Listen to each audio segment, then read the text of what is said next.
Ang susunod na programa ay rated PG. Ito ay nangangailangan ng patnubay at gabay ng magulang para sa mga batang manunood. Nangyari na ang kinakatakutan ni Annalyn na siya ang sisisihin ni Doc Carlos dahil nasira ang engagement party nila ni Lynette dahil sa family day ni Annalyn. Namasyal kasi sa park si Annalyn kasama ang kanyang nanay Lynette at tatay RJ dahil nangangamba siya na hindi na niya makakasama pa ng madalas ang mga magulang niya. Dahil naniniwala si Annalyn na kung kasal na si Lynette at Doc Carlos, hindi na sila palagi magkasama ng nanay niya dahil mas prioridad na nito si Doc Carlos. Hindi naman akalain ni Annalyn na tinangka palang halikan ng tatay RJ niya si Lynette nang iniwanan niya ang dalawa para bumili ng tubig at nalaman na lang nila sa party. Dahil sa pasabog ni Moira sa engagement party ni Doc Carlos at Lynette, lumabas ang totoong kulay ni Doc Carlos na nananakit at nagbanta pa kay Lynette ng hindi maganda.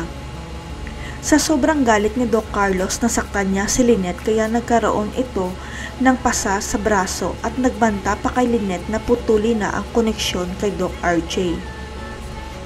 Mabuti na lang nagsinungaling si Doc RJ kay Doc Carlos na hindi na niya mahal si Lynette para hindi siya saktan ni Carlos, pero ang totoo mahal pa rin siya ni RJ.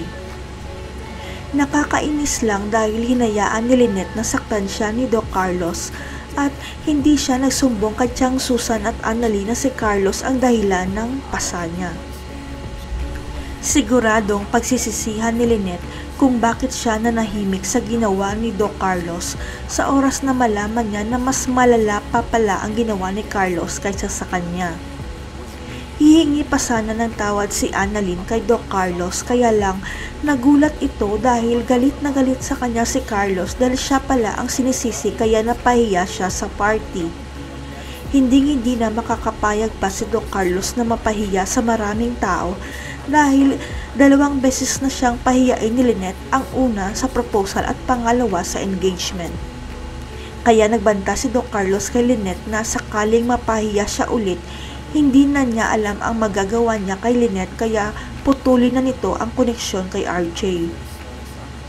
Nakakatakot pala itong si Doc Carlos kung magalit at tama nga ang hinala ni Giselle na nasa loob ang kulo ni Carlos kaya nag-aalala siya kay Lynette sakaling masakal na ito. Nagsimula na ang kalbaryo ni Annalyn sa Eastridge dahil biglang nagbago ang pakikitungo sa kanya ni Doc Carlos at hindi na katulad ng dati na proud pa ito sa kanya. Lahat na lang ng gagawin ni Annalyn at sasabihin niya kinokontra ni Doc Carlos, pero okay lang kay Annalyn dahil martir naman ito dahil para sa kanya kasalanan niya ang lahat. Pero humantong na sa pangingialam ni Doc Carlos kung paano tratuhin ni Lynette si Annalyn na parang binebabing niya daw ito kaya nagulat si Lynette sa sinabi niya. Hanggang sa marami nang nakapansin sa pagtrato ni Doc Carlos kay Annalyn at nakaabot pa ito sa apex gayon din sa higher management ng Eastridge hanggang sa may-ari ng ospital. Kaya pinatawag ni Mr. Alvarez si Doc Carlos dahil hindi na maganda ang naririnig niya sa pagtrato nito kay Annalyn dahil nakaabot pa ito sa big boss nila sa may-ari ng ospital. Alam ni Doc Carlos na ang may-ari ng Eastridge ang nag-utos kay Mr. Alvarez na iperata si Annalyn dahil gusto niyang magtrabaho si Annalyn sa ospital niya sa Eastridge. Ang tanging alam lang ni Doc Carlos dahil batang genius si Annalyn kaya gusto siyang kunin ng may-ari ng Eastridge, pero ang hindi niya alam mahalagang tao pala si Annalyn. Kaya pagagalitan ni Mr. Alvarez si Doc Carlos dahil hindi niya dapat pag-iinitan ang apo ng may-ari ng ospital sapagkat tatay pala ni Lynette ang may-ari ng Eastridge. Ano kaya magiging reaksyon ni Doc Carlos nang malaman niyang apo pala si Annalyn ng may-ari? Abangan.